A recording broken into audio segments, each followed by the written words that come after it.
see that? Yes, I can. Okay, beautiful. I'm Should ready we when you guys start? are. Okay. So, hi everyone. We decided to do Gabriel's horn for our project. So, Gabriel's horn is pretty much the graph of y equals 1 over x rotated around the x-axis, starting at x equals 1 all the way through to infinity. And the interesting thing about the horn is that it has this painter's paradox, where it has a finite volume but an infinite surface area. And I'll be exploring the volume. So for the volume, we're pretty much just integrating the um, area of a circle because the shape is a series of circles that just keep getting smaller. So we'll integrate pi r squared from 1 to infinity, and we sub in 1 over x for the radius. So here we'll be integrating pi times 1 over x squared. And as you can see with the integration, it'll come down to pi. So the finite volume of the horn is equivalent to pi cubic units. So even though it has a finite volume, it actually has an infinite surface area.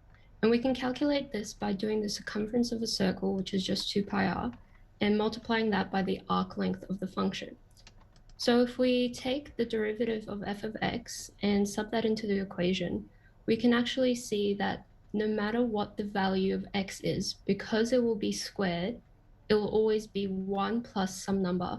Hence, whatever is underneath that square root is always going to be greater than 1. So if we have that original function f of x, and it's always going to be 2 pi 1 over x times a number that's greater than 1, we can say that the integral of 2 pi 1 over x dx is less than that original function. And so we can call this smaller function g of x. Now that allows us to use the comparison test. And the comparison test is basically if you have the original function f of x that's larger than g of x and g of x is larger than 0, then no matter what f of x is, if it converges, then so will g of x. And if g of x diverges, so will f of x. So using this principle and calculating the limits of 2 pi 1 over x, we can see that as t approaches infinity, so does the function of g of x. And since this smaller integral g of x diverges into infinity, so does the integral of f of x. And hence we can see that the surface area of Gabriel's horn is infinite. So we decided to have a little bit of fun with this and try and push it into multiple dimensions. As you've seen it so far, Gabriel's horn is a rotational variable that goes around the axis, and a domainal variable that goes along the x-axis. And so it's a series of circles that diminish, whose radii diminish according to the functions 1 over x. But if we push it into an extra rotational variable, then we get a series of spheres or bubbles around the x-axis.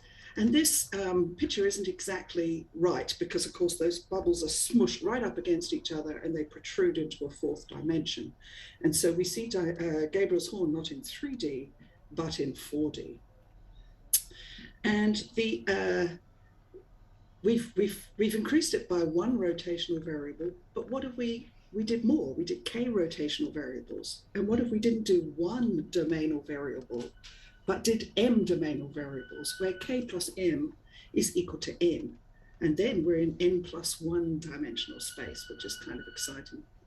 So if you look at this slide, on the white half of the slide, you can see on the left, we've got, rather confusingly in Cartesian variables, coordinates, we've got the original Gabriel's horn as we originally put it. Of course, it's a square root on each side.